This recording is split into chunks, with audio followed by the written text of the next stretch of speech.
de los principales hechos que mueven los mercados financieros de Chile y el mundo. Clave Morse. Decodificamos los conceptos económicos para el ciudadano de hoy. Daniel Fajardo y Felipe Reyes analizan la actualidad económica y sus conexiones con la política, el medio ambiente, la tecnología y más. Bienvenidos a Clave Morse. Lunes 3 de marzo, 9:01 de la mañana. Un gusto estar de nuevo acá después de estas 2 semanas de vacaciones que tuvo el conductor de este programa. Descansé, como seguramente lo hizo mucha gente, y rápidamente hay varias noticias en términos económicos que están pasando, ¿no es cierto? Tenemos las cifras del IMASEC que acaban de salir hace una media hora. Están pasando obviamente muchas cosas en Estados Unidos, a nivel latinoamericano.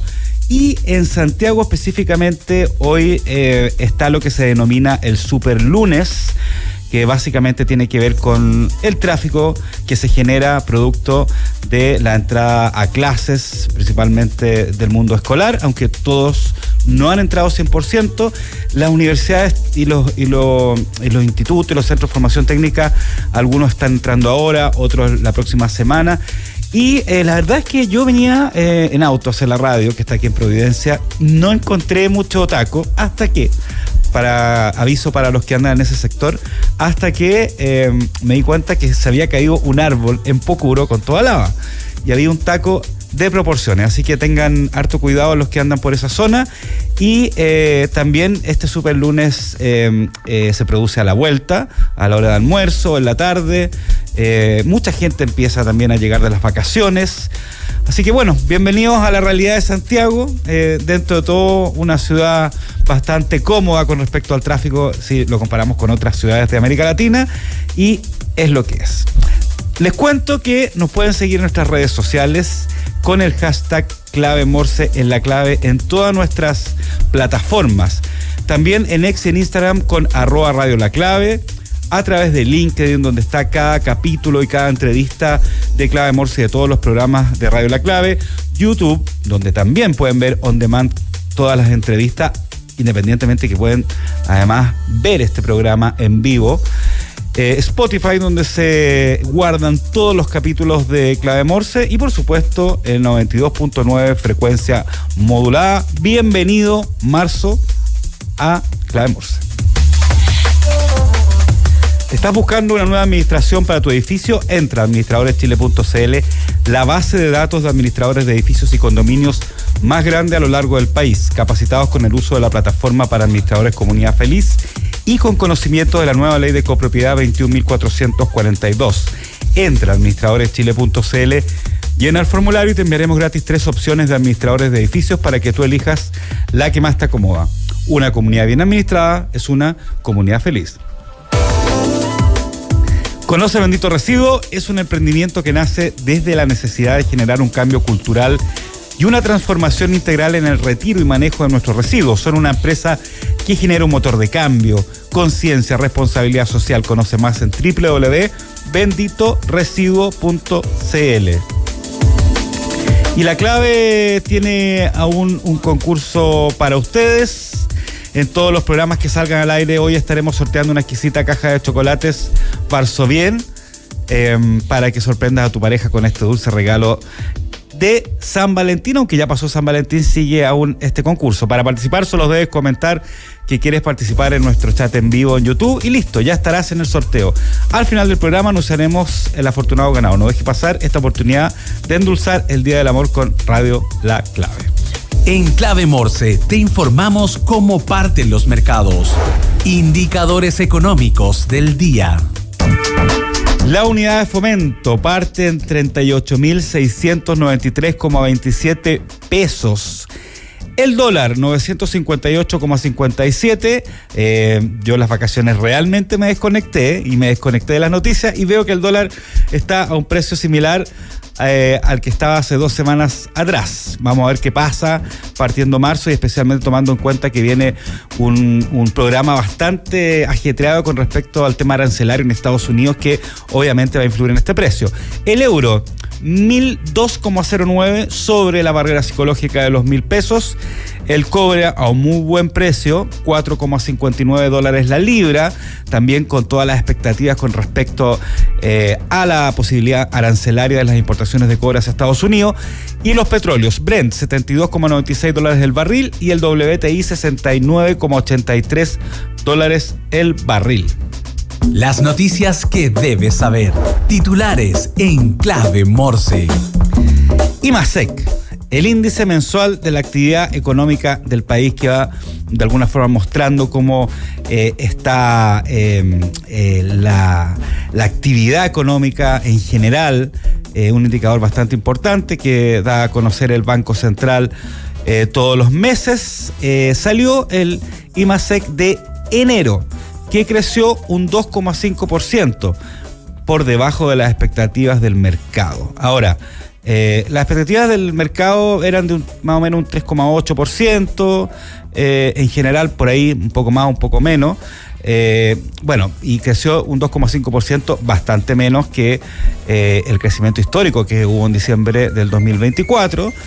Y la serie desestacionalizada creció un 0,4% mensual, impulsada por los servicios, el comercio y la industria. La actividad comercial subió 8,4% anual, mientras que la producción de bienes creció un 2,3%, con una caída en la minería. El IMASEC no minero registró un alza del 2,9% anual y 1,4% mensual. Esas son las noticias partiendo marzo, el crecimiento de la economía en el país en enero. No está Victoria Paz en este lunes, ella se encuentra aún en vacaciones, pero ya el próximo lunes seguramente vamos a poder conversar y todos los temas relacionados a las cifras que muestra el país y cómo van influyendo en la economía, especialmente tomando en cuenta este comienzo de marzo. En otro ámbito de las noticias, el índice mensual de la actividad en infraestructura, el IMANCINF, que realiza la Cámara Chilena de la Construcción periódicamente, creció un 3,6% en diciembre, acumulando 7 meses consecutivos de alzas, tras 15 meses de caídas, como lo habíamos visto anteriormente. Estas son muy buenas noticias, y esta reactivación, sí, porque es una reactivación a lo mejor no tan grande como se esperaba, pero es una reactivación, responde a un aumento en la demanda de servicios de ingeniería impulsada por proyectos mineros y portuarios, así como mayores inversiones en energía. Para 2025, el gremio proyecta una recuperación sostenida, aunque advierte que factores como las tasas de interés y las tensiones comerciales a nivel nacional y a nivel global podrían afectar a este sector. Eso con respecto a lo que es la infraestructura en Chile. Cierra con unas muy buenas cifras el 2024. Recordemos que durante estos días, aún seguramente durante marzo, abril, van saliendo estudios de diferentes entidades con respecto a lo que fue alguna industria, algún sector durante el 2024, porque muchas veces se demora algunos meses en procesar esa información. Eso independientemente de las cifras económicas que puede tirar el Banco Central o el INE en otro aspecto. Así que vamos a estar viendo esta cifra. Esta corresponde al 2024 y seguramente estaremos analizándola también dentro de lo que es Clave Morse esta semana. Y por otro lado, y de alguna forma con esto podemos dar un poco pie a la entrevista que tenemos en este momento, Trump avanza con su agenda arancelaria, ¿no es cierto? Nuevos impuestos golpean el comercio global. El presidente de Estados Unidos, Donald Trump, continúa su ofensiva arancelaria con una serie de medidas que afectarán a múltiples socios comerciales las próximas semanas. El 4 de marzo, o sea, mañana, entrará en vigor aranceles del 25% al acero y al aluminio de Canadá, México y China, algo que ya fue anunciado, mientras que este último también enfrentará un incremento adicional del 10% en sus exportaciones. Ya la próxima semana, el 12 de marzo, los aranceles al acero y aluminio se extenderán a nivel global. El 2 de abril, o sea, en un mes más, Trump planea imponer aranceles recíprocos para igualar gravámenes extranjeros y amenaza con tarifas del 25% a productos de la Unión Europea. Eso con respecto a lo que fue el Trump. ¿Vieron la discusión a gritos que tuvo Trump con el presidente de Ucrania, no? El viernes o sábado creo que fue, fue bastante impresionante y habla un poco también de la forma de trabajar y de qué hace las cosas el presidente de Estados Unidos, porque uno puede gustarle o no gustarle, pero es la forma en que está realizando lo que son su política internacional, independientemente del tema arancelario, que ya hemos visto que también es producto de su estrategia política, económica a nivel global. Bueno, y vámonos con nuestro entrevistado, alguien de la casa ya, que lo hemos tenido en bastantes ocasiones, Juan Ortiz, investigador del Observatorio del Contexto Económico de la Universidad Diego Portales. Juan, ¿cómo estás? ¿Aló? Hola, muy buenos días. ¿Cómo estás, Juan? Sí, hola, ¿qué tal? Muy buenos días. Buenos días, muchas gracias por estar en esta primera entrevista de marzo de Clave Morse. ¿Tú vienes llegando de vacaciones también como la mayoría de la gente o no? Sí, efectivamente, estamos llegando a este inicio operativo de 2025. Sí, sí. Gracias. Oye, bueno, ya lo comentábamos hace un principio, y empiezan las medidas arancelarias de Donald Trump a partir de mañana, ¿no es cierto?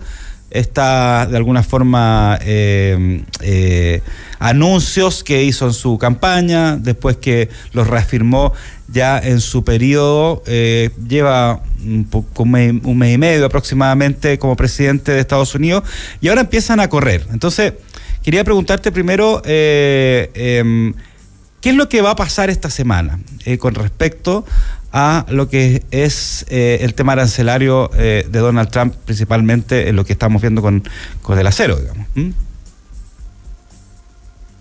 Bueno, efectivamente ya va a dar inicio a la aplicación operativa de un conjunto de aranceles, en el caso para cierto tipo de minerales, en el caso del acero y el aluminio, específicamente en el caso tal como tú comentabas, para el caso de Canadá, el caso de México, y paulatinamente se va a empezar a aplicar ya en forma homogénea para el resto de países.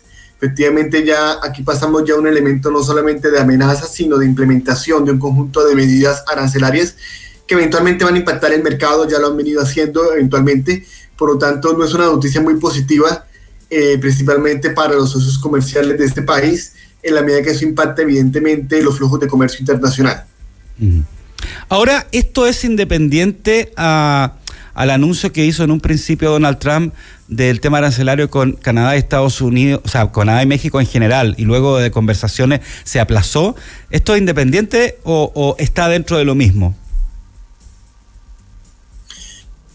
Eventualmente aquí hay dos elementos. Un elemento es que Estados Unidos amenazó y va a implementar un conjunto de medidas respecto a dos productos particulares, acero y aluminio. Uh-huh. En el caso de México y Canadá, hace ya tiempo atrás, hace un poco más de un mes, amenazó también con implementar aranceles, y los cuales en cierto modo se postergaron durante un mes, fundamentalmente para lograr un conjunto de medidas de mitigación en cuanto al flujo migratorio en México, y también de apoyo para combatir el narcotráfico en la frontera entre Estados Unidos y México, y también en el caso de Canadá.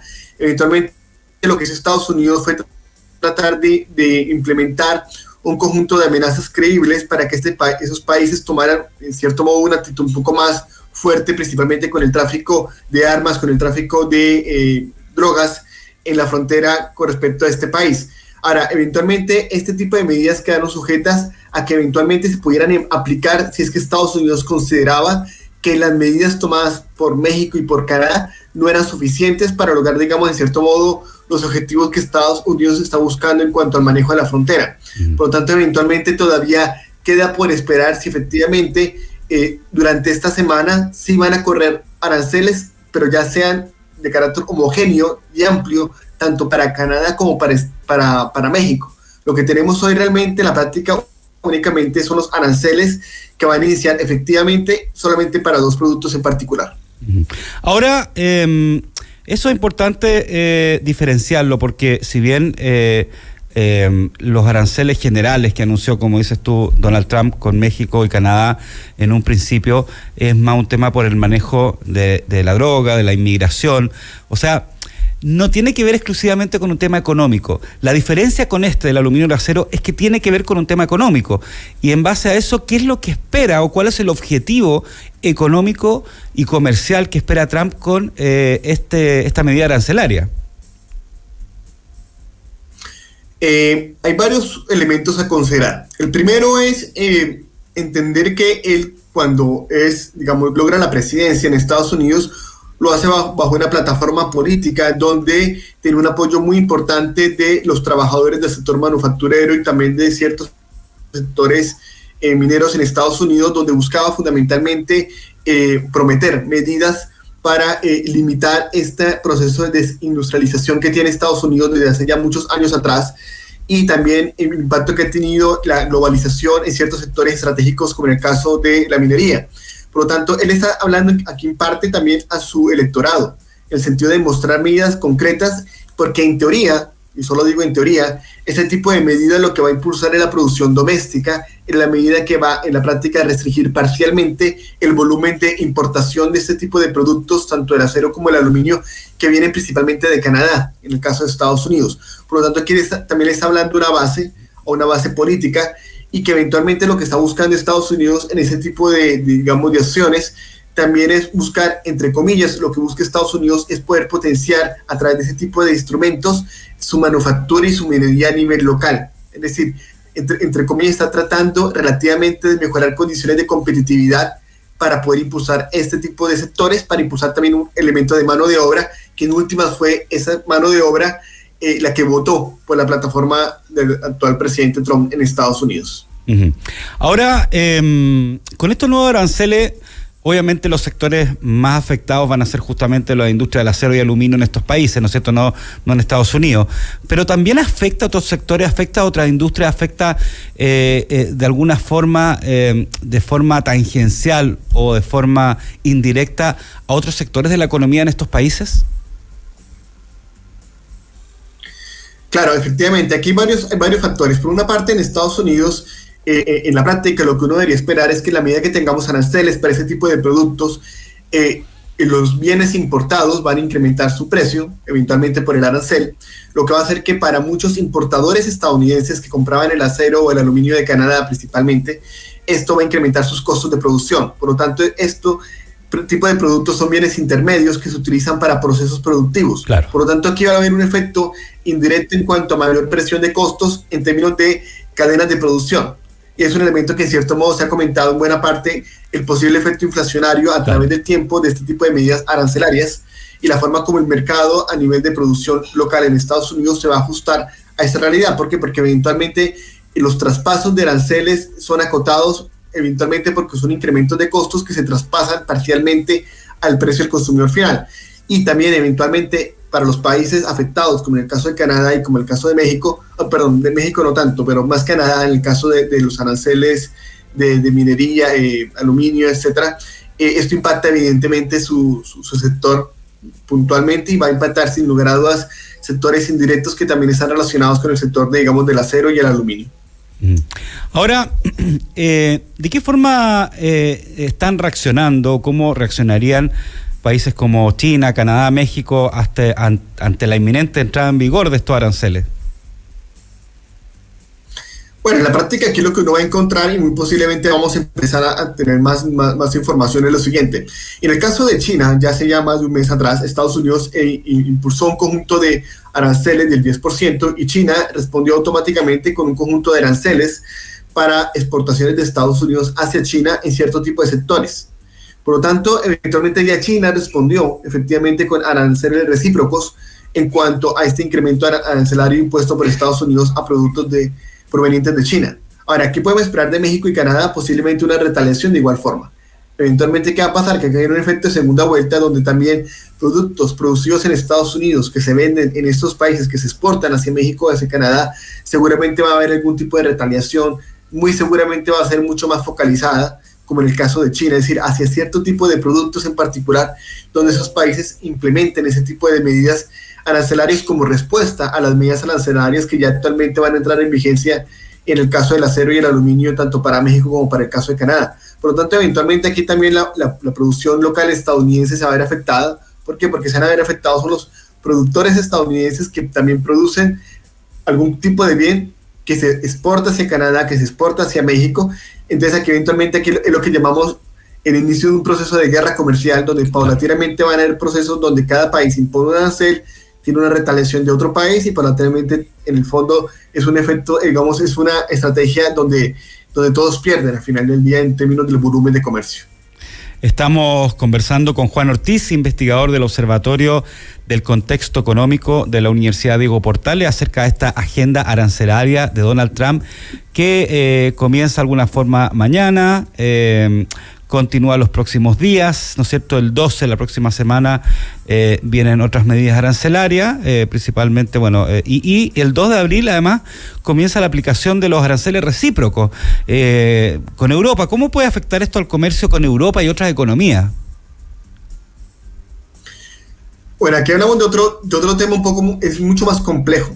¿Por qué? Porque eventualmente aquí nosotros habíamos todos pensado que las medidas a nivel de comercio internacional se van a focalizar en los aranceles que Estados Unidos podría imponer, por ejemplo, a China u otros países, pero acá la visión de Estados Unidos es mucho más amplia. ¿Por qué? Porque ellos hablan no solamente de los aranceles que actualmente están sujetos productos estadounidenses, por ejemplo, que se exportan hacia Europa, sino también de medidas no arancelarias. Y cuando hablamos de medidas no arancelarias, son medidas que, en cierto modo, restringen el comercio internacional de productos estadounidenses hacia estos países. Por ejemplo, elementos de regulación económica en los países de destino, especialmente en Europa. Por ejemplo, el IVA, Estados Unidos considera que es un elemento que restringe el comercio. ¿Por qué? Porque Estados Unidos, recordemos que no tiene un IVA. No. Estados Unidos tiene un impuesto de ventas y es un impuesto de ventas mucho más bajo que el IVA generalmente, y además que es un impuesto que es de carácter federal. Por lo tanto, eventualmente lo que Estados Unidos dice es que el tratamiento que tienen los productos estadounidenses, por ejemplo, en Europa, es diferente al tratamiento que tienen productos producidos en Europa, exportados hacia Estados Unidos. Entonces, por ejemplo, en el caso de los automóviles europeos, Europa, por ejemplo, subsidia en parte la producción de autos producidos en Europa que se exportan hacia Estados Unidos. Además de esto, los productos europeos en Estados Unidos pagan un impuesto de ventas mucho más bajo de lo que pagan eventualmente el cobro del impuesto del IVA de autos estadounidenses hacia Europa. Y además que no hay un elemento de subsidio en Estados Unidos. Entonces Estados Unidos dice, nosotros queremos es analizar las condiciones globales en términos de intercambio entre medidas arancelarias y medidas no arancelarias. Claro. Por lo tanto, eventualmente lo que anunció Estados Unidos es que va a analizar país por país toda la relación comercial y las restricciones que existan. Y sobre esto, en teoría, lo que ellos van a implementar es un arancel recíproco que incorpore en este arancel, que puede ser cualquier porcentaje eventualmente, para mantener o igualar las condiciones de intercambio comercial, o más bien, realmente igualar las restricciones comerciales entre Estados Unidos con otros países. Por lo tanto, es un elemento mucho más complejo y mucho más discutible. En el caso, por ejemplo, que Estados Unidos, si bien no tiene un IVA, tiene un impuesto a las ventas, Europa sí lo tiene, como lo tiene Chile. Por lo tanto, aquí ya que hablamos de un elemento mucho más difícil de analizar, porque eventualmente aquí estamos hablando también de estructuras tributarias de los países y cómo Estados Unidos analiza un hecho como el IVA, que no es un impuesto como un arancel, que es un impuesto a las importaciones, sino que el IVA es un impuesto del valor agregado para todos los bienes y servicios de una economía. Por lo tanto, ese es un elemento mucho más complejo lo que estamos viendo acá a la luz del comercio, y muy seguramente esto va a entrar también a elementos de negociación, porque no hay que olvidar aquí un elemento clave. Estados Unidos está utilizando los aranceles y dada su potencia como primera, digamos, potencia económica a nivel global, como un instrumento de política comercial y política de negociación en términos de las relaciones comerciales entre los países. Juan, eso es súper importante, claro, y si nos vamos a la ejemplificación de la industria del automóvil, como tú lo hiciste, en el fondo el gobierno de Estados Unidos lo que quiere es poder mejorar la industria local, y en base a eso todo lo que sea una competencia muy fuerte, como los chinos, ¿no es cierto?, como el caso de Europa, que está subsidiado, hay que tratar de alguna forma de ponerle ciertos elementos de cortapisas para mejorar la industria nacional. Y ahí voy a mi pregunta, porque lo que yo no he visto en esta discusión es Japón. Y en el tema de los automóviles, por ejemplo, sabemos que incluso marcas como Toyota históricamente le produjo muchos problemas a General Motors hace décadas atrás, ¿no es cierto? Subaru, para qué hablar de otras marcas, digamos, Nissan, los coreanos también, por otro lado. No se ha visto mucho, parece, el tema de qué va a pasar con el tema arancelario en Japón, ¿no? Tomando en cuenta no solamente la industria del automóvil, sino también la industria tecnológica en general. Sí, bueno, efectivamente cuando vemos acá, hay que considerar varios puntos acá. Acá, usualmente, cuando Estados Unidos hizo este anuncio, el anuncio eventualmente lo relacionó con la relación comercial con todos los países. Sí. O sea, ellos, el argumento básico de ellos es decir, queremos analizar la relación comercial entre barreras arancelarias y no arancelarias que tenemos con respecto a todos los usos comerciales. Por lo tanto, ahí también cabe Japón, cabe Corea del Sur, por ejemplo, países importantes en la industria. Tal como tú comentas, en los años 80, el mercado automovilístico en Estados Unidos fue invadido realmente por condiciones de mayor competitividad por marcas japonesas y en los 90 por marcas de Corea del Sur. Ahora, eventualmente, si bien Japón, Corea del Sur e India, por ejemplo, que es otro gran importante socio y que estamos hablando de un mercado muy amplio dado el tamaño de su economía, no están como en la primera línea de discusión, principalmente hablando de México, Canadá, Europa, China, evidentemente, también en teoría van a ser países que se van a ver afectados. Ahora, aquí la cuestión realmente también hay que considerar que hay un elemento aquí de índole político, y eso no lo podemos, digamos, extraer de la ecuación. Claro. ¿Por qué? Porque aquí con México y Canadá hay condiciones particulares a nivel del manejo de frontera, que para Estados Unidos hoy por hoy es algo muy, muy relevante. Con China tenemos elementos propios de una lucha de hegemonía en términos de una potencia emergente como es China y una potencia con mayores problemas estructurales como Estados Unidos. Con la Unión Europea es evidente que la Unión Europea, por sus condiciones particulares, genera cierto tipo de políticas de apoyo comercial muy potente a su industria, cosa que no vemos, por ejemplo, en el caso de Japón o Corea del Sur, que no es tan evidente ese aspecto.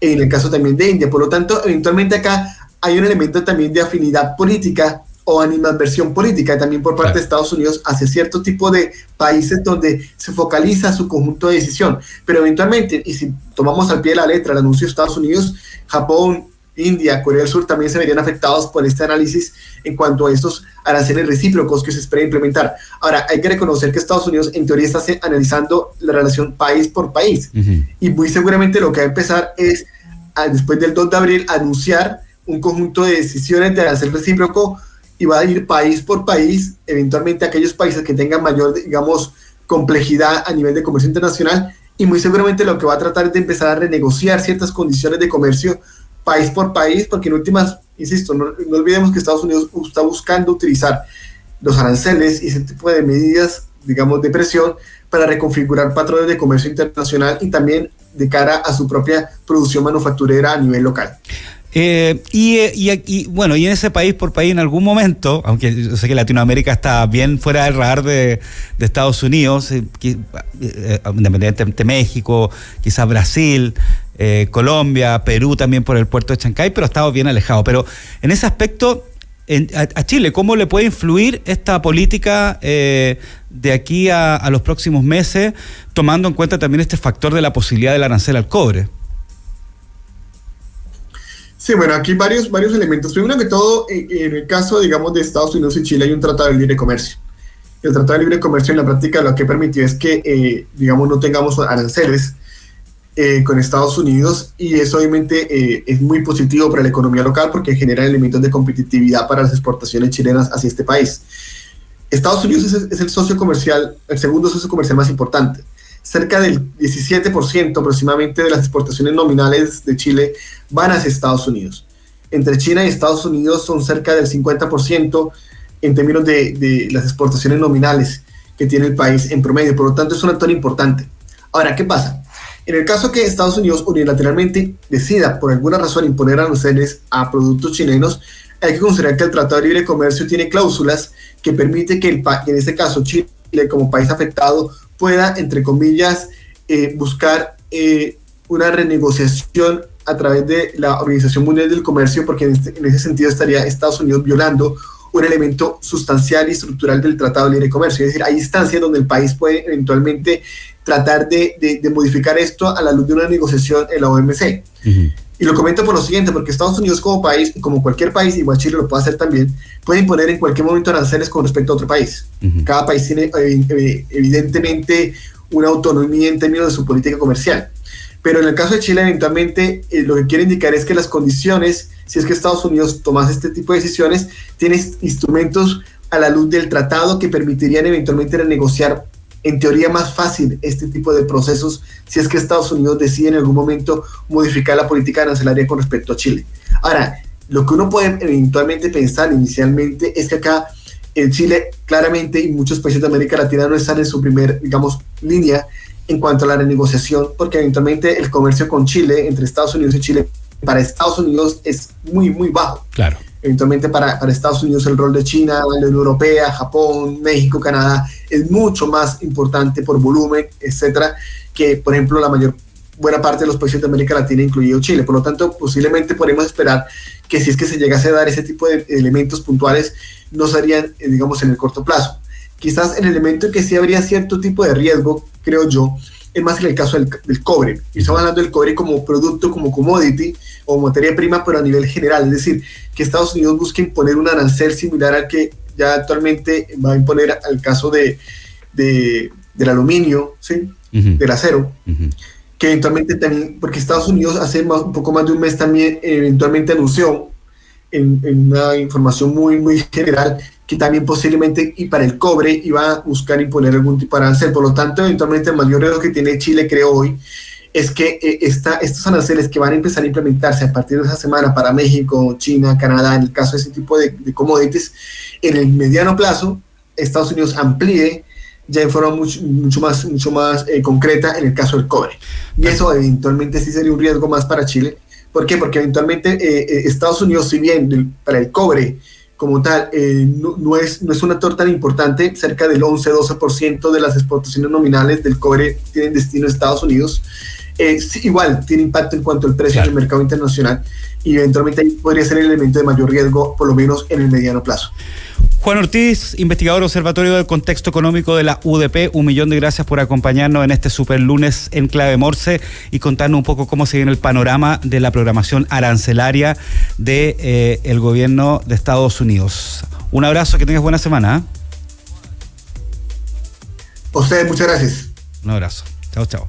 Bueno, y antes de irnos a la tanda comercial, les quiero contar que se está registrando varios reportes de las redes sociales de cortes de energía eléctrica en varios sectores de la región metropolitana, principalmente a comunas como Independencia, Renca y Conchalí. Según comunicó la Superintendencia de Electricidad y Combustible, la SEC, hay más de 61.000 clientes afectados en la región metropolitana hasta aproximadamente las 9 de la mañana, así que vamos a ver qué está pasando ahí al respecto y seguramente también vamos a estar monitoreándolo en el resto de la jornada. Vamos a la tanda comercial y volvemos con un tema que no se puede evitar, que es la operación renta.